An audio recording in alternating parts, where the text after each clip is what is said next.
आतंकवाद सिर्फ बम और बंदूकों से नहीं होता। किसी समाज, उसकी अर्थव्यवस्था को अंदर से तोड़ देना भी आतंकवाद ही है।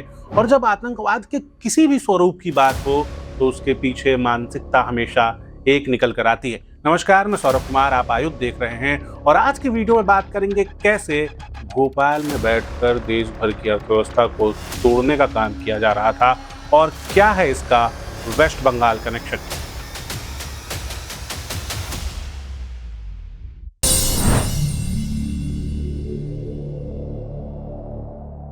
भारत की सरकार ने नोटबंदी की 2015 में, इसलिए नोट बंद किए गए ताकि आतंकवादियों की कमर तोड़ी जा सके और जो नोट छुपा कर रखे गए थे, जो नकली नोट छापे जाते थे, उनके कारोबार को बंद किया जा सके। लेकिन मध्य प्रदेश में 2015 से 18 तक नकली नोट पकड़े जाने के मामले 300% तक बढ़ गए। यह मामला अभी भी चल रहा था क्योंकि हाल ही में मई 2026 में भोपाल के कोहे फिजा से मध्य प्रदेश पुलिस ने सफील इस्लाम को गिरफ्तार किया। उसके पास से 1,40,000 रुपए के नकली नोट बरामद हुए। जब उसको गिरफ्तार किया गया, उससे पूछताछ की गई तो इसका कनेक्शन, ये खुद को बंगाल का डॉक्टर बताता था, इसका कनेक्शन वेस्ट बंगाल से निकला। और इसके बाद जो खुलासा हुआ वो आपको भी चौंका कर। सैफुल इस्लाम ये सब अपने एक भाई की मदद से करता था। उस भाई का नाम समीर था और समीर भारत की BSF बॉर्डर सिक्योरिटी फोर्स में तैनात था। उसकी तैनाती बांग्लादेश की सीमा पर लगी थी और उसी के माध्यम से नकली नोट देश में, फिर भोपाल में और उसके बाद अलग अलग जगहों पर जाते थे। जब ये जानकारी लगी उसके बाद समीर को BSF से हटा दिया गया है। लेकिन सोचिए वो कौन सी मानसिकता होगी जिसने एक ऐसे व्यक्ति को, जिसके पास देश की सीमा पर खड़े होकर देश की सीमाओं की रक्षा करने की जिम्मेदारी है, वही देश को अंदर से खोखला कर रहा था। पहली बार नहीं है सैफुल इस्लाम और समीर का नाम आया है। 2018 में कर्नाटक में भी नकली नोट पकड़े गए थे, जिसमें भी सैफुल इस्लाम और समीर का नाम आया था, लेकिन उसके बाद कोई कार्रवाई नहीं हो पाई थी। इस सूचना के बाद 13 मई को दिल्ली में भी छापे पड़े। दिल्ली NCR में भी कुछ लोग गिरफ्तार किए गए। इनके पास भी 500 के नकली नोट पाए गए। इस पकड़े गए व्यक्ति का नाम जहाउल था। जिसके बाद दिल्ली पुलिस ने भी बयान जारी किया। ऐसा नहीं है कि मध्य प्रदेश में पहली बार नकली नोट पकड़े गए हैं। इससे पहले 2 नवंबर 2025 को खंडवा के एक मदरसे में छापा मारा गया था और मदरसे की उस छापेमारी में 20 लाख से ज्यादा के नकली नोट मिले थे, जिसके बाद इमाम जुबैर अंसारी को गिरफ्तार किया गया था।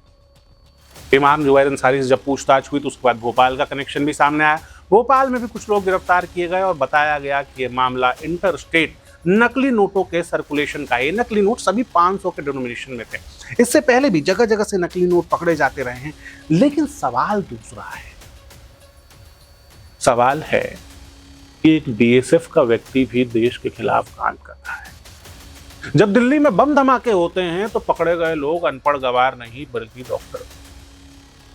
जब मध्य प्रदेश से छुट्टी के सरगने को गिरफ्तार किया जाता है तो कंप्यूटर साइंस में पढ़ा हुआ कंप्यूटर का टेक्नीशियन था।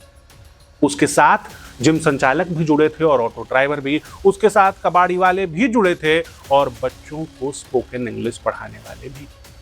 सवाल है कि जब TCS से लव जिहाद का मामला सामने आता है तो निदा खान गिरफ्तार की जाती है।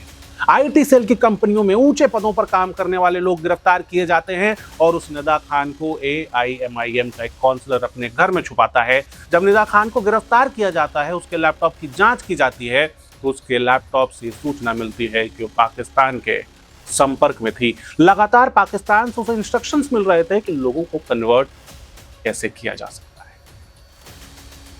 देश की अर्थव्यवस्था हो, देश की सुरक्षा हो या भारत का समाज हो, इन सब को अंदर से खोखला करने की कोशिश की जाती है और इन सब के पीछे मानसिकता एक होती है, इन सब के पीछे कट्टरता एक होती है।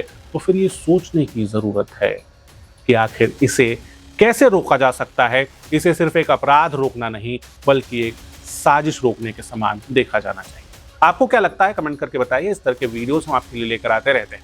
आयुध से जुड़े रहिए। आयुध फेसबुक, ट्विटर और इंस्टाग्राम पर भी मौजूद है। आपका बहुत बहुत धन्यवाद। लगातार जुड़े रहने के लिए आयुध को सब्सक्राइब जरूर करें।